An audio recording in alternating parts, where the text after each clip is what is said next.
Surat Sapardi Djoko Damono. Tolong sampaikan kepada Seno bahwa suratnya sudah kuterima, lengkap dengan potongan langit yang diselipkan dengan sangat hati-hati di lipatan kertas suratnya yang berwarna merah jambu. Menakjubkan. Langit itu maksudku. Dan warna surat itu mengingatkanku pada masa remajaku. Ketika kami suka menghubung-hubungkan warna dengan maksud tertentu yang disembunyikan di balik surat itu. Sepotong langit, serpihan mega yang mengambang, sedikit ujung bukit yang kena gunting, dan beberapa ekor burung yang kebetulan melintas dan tidak bisa menghindarkan diri dari guntingannya itu.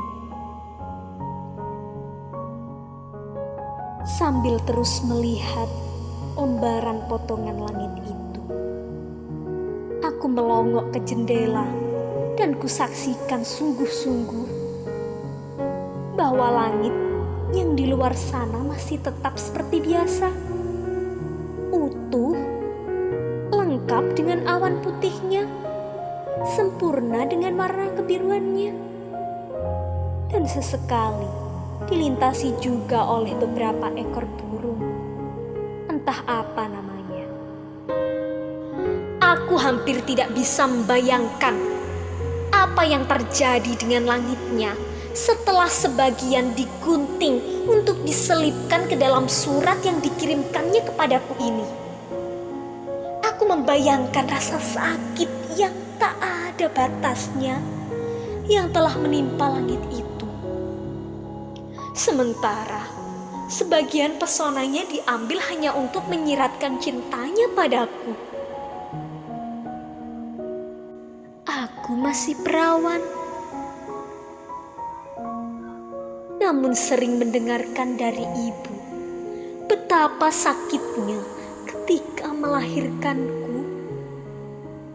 Itulah yang kubayangkan dirasakan langitnya ketika dimanfaatkan untuk melahirkan cintanya padaku.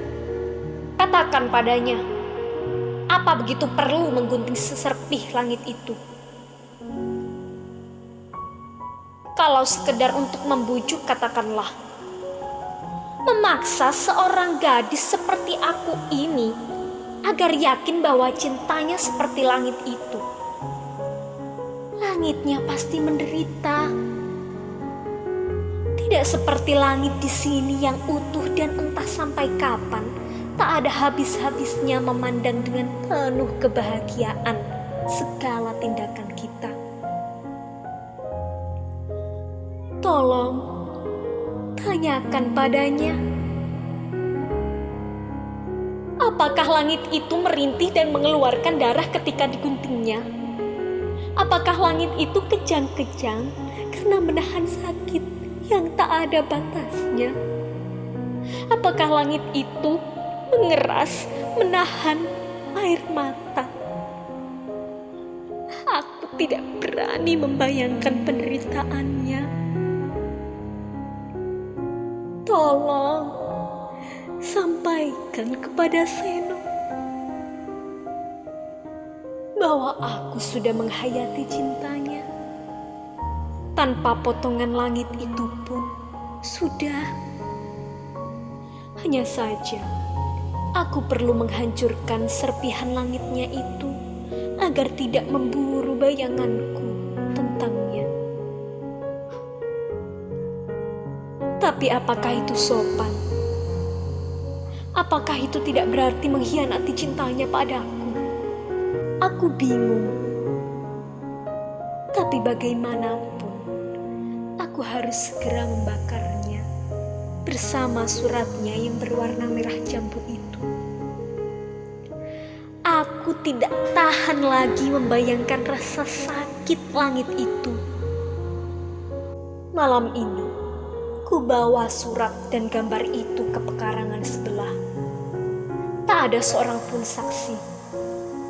Ku robek-robek surat itu, ku nyalakan korek api. Tetapi, kemudian aku tiba-tiba jadi ragu-ragu. Ku kumpulkan kembali robekan-robekan surat dan gambar itu. Ku susun seperti teka-teki potongan gambar. Lalu, ku perhatikan dan seketika rasa sakitku bergejolak seperti apa yang kubayangkan tentang langitnya itu.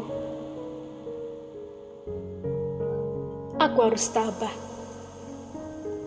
Harus. Tak ada pilihan lain.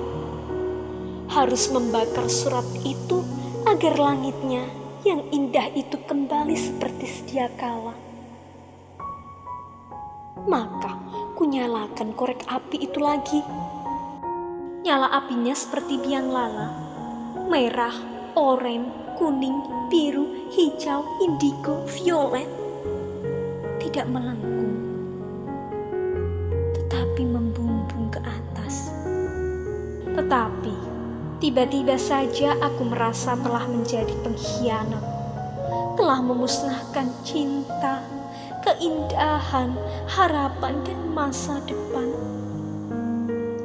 Telah menjadi manusia yang seburuk-buruknya di dunia, yang sejahat-jahatnya, yang entah apa.